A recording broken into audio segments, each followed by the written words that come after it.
Você pensa que cachaça é água?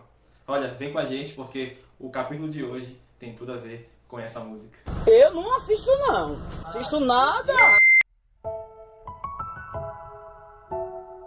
O livro de Provérbios tem dicas sobre tudo para que você faça boas escolhas. E a questão do álcool, hein? Será que Deus condena o uso do álcool ou ele condena apenas o excesso?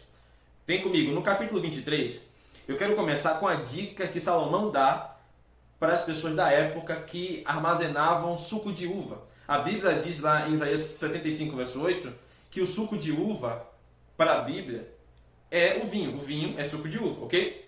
Então, amigos, olha a dica que ele dá aqui no verso 31, para você entender. Não olhes para o vinho quando se mostra vermelho, quando resplandece no copo e se escoa suavemente. Você sabe que naquela época não tínhamos geladeira e para armazenar, vamos dizer que as pessoas plantassem uva em alguns meses do ano e tivessem que colher, e eles tinham que guardar aquilo. Onde guardar? Obviamente eles guardavam em alguns lugares, tinham algumas técnicas, mas era bem possível sim que essa bebida fermentasse sem querer. Então a dica que ele dá aqui, nós temos duas. Primeiro, não olhe para o vinho quando ele mudar de cor. Você sabe que vinho é mais parecido com isso daqui do que de fato o vermelho. Então olha, se você perceber que o suco de uva que você guardou lá mudou de cor, não toque porque ele já está contaminado pela fermentação. Outra dica que ele vai dar é se ele se escoar suavemente, sabe? E se ele brilhar. Aqui nós temos duas características de uma bebida que está fermentada. Ela muda de cor, ela brilha e ela se dissolve suavemente. Sabe quando você abre alguma bebida que fermentou e tem espuma, tem algumas bolinhas e faz até um som estranho, faz, né?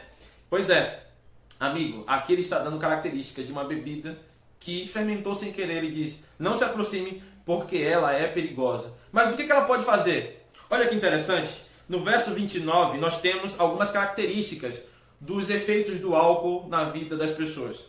Para quem são os ares? Para quem os pesares? Para quem as rixas? Para quem as queixas? Para quem as feridas sem causa? E para quem os olhos vermelhos? Aqui nós temos características físicas e características também de conduta. A pessoa que começa a brigar, começa a falar demais, começa a procurar confusão, as pessoas que se esquecem das coisas e as pessoas que apresentam olhos vermelhos e coisas que ela fez no dia anterior e ela não se lembra. Você conhece alguém que já bebeu e ficou assim? Pois é, a Bíblia é o manual da vida, ela conhece sobre as coisas. Aqui nós temos outras características, por exemplo, no verso 32 em diante. Pois ao cabo morderá como a cobra e picará como o basilisco. Os teus olhos verão coisas esquisitas e o teu coração falará perversidades. Serás como que se deita no meio do mar e como que se deita no alto do mastro. E dirás, espancaram-me e não me doeu, bateram-me e não o senti. Quando despertarei? Sabe, aqui nós temos diversas características, como por exemplo tontura, as pessoas perdem o equilíbrio, as pessoas veem coisas que não são reais, pessoas que ficam desorientadas. Tudo isso são algumas das várias consequências do álcool. Ainda vai dizer mais, e aqui nós temos com certeza a pior consequência do álcool. No verso 35, lá no final diz, então tornarei a beber. Eu acho interessante porque ele termina dizendo que mesmo com tudo isso, ele vai voltar a beber. Amigo, quem são as pessoas que sofrem com álcool, mas no outro dia estão lá bebendo mais uma vez? São os alcoólatras. A pior consequência que o álcool traz, além da violência, além de tudo isso, é o vício. A pessoa quer se libertar, a pessoa quer se livrar daquilo, pede ajuda, mas ela não consegue. Quantas pessoas você conhece assim?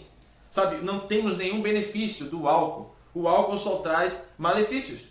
Nós temos indícios na Bíblia, como por exemplo Noé, que condenou o próprio filho por conta do abuso do álcool. Sabe, o álcool tem destruído famílias ao longo de toda a nossa história. E é possível que eu esteja falando com alguém que tem uma família destruída pelo álcool. Você é a prova viva de que não há benefício nenhum, não há desculpa bíblica para fazer uso do álcool.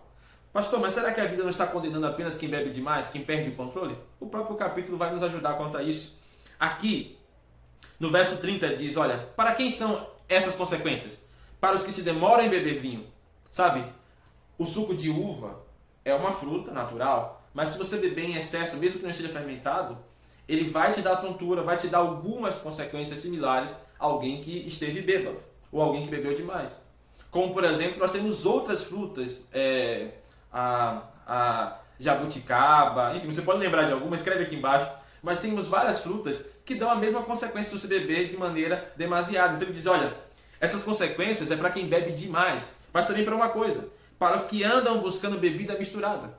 Aqui nós temos de repente alguém que bebe demais sem saber que vai ficar bêbado e alguém que procura misturar bebidas com a finalidade de justamente colher os efeitos dessa mistura, ou seja, de produzir álcool. Algumas versões vão dizer cerveja, eu acho uma versão um pouco forçada, mas naquela época algumas cidades, alguns costumes já tinham essa ideia de juntar bebidas, misturar coisas para dar um transe, para dar uma mudança nos sentidos de maneira intencional.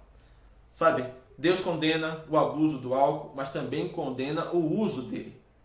Amigo, se não for o álcool ou em gel, caia fora, porque o álcool só destrói as famílias. Eu, por exemplo, venho de família onde muitas pessoas por anos foram dominadas pelo álcool e com certeza a gente não quer isso para ninguém. Deus te abençoe, faça boas escolhas e com certeza escolha estar longe do álcool.